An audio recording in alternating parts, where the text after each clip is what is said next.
in advanced nations. Some of the world's leading economies, and even the lesser economies, could face even stronger headwinds from having significantly larger proportions of retired people and older people relative to working-age citizens. Another example is the array of technologies, often referred to collectively as geoengineering, that potentially could help reverse the warming effects of global climate change. One that has gained my personal attention is stratospheric aerosol injection, or SAI, a method of seeding the stratosphere with particles that can help reflect the sun's heat in much the same way that volcanic eruptions do. An SAI program could limit global temperature increases, reducing some risks associated with higher temperatures and providing the world economy additional time to transition from fossil fuels. This process is also relatively inexpensive. The National Research Council estimates that a fully deployed SAI program would cost about $10 billion yearly.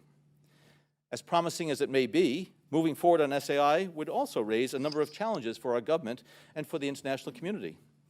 On the technical side, greenhouse gas emission reductions would still have to accompany SAI to address other climate change effects, such as ocean acidification, because SAI alone would not remove greenhouse gases from the atmosphere. On the geopolitical side, the technology's potential to alter weather patterns and benefit certain regions of the world at the expense of other regions could trigger sharp opposition by some nations. Others might seize on SAI's benefits and back away from their commitment to carbon dioxide reductions. And as with other breakthrough technologies, global norms and standards are lacking to guide the deployment and implementation of SAI and other geoengineering initiatives.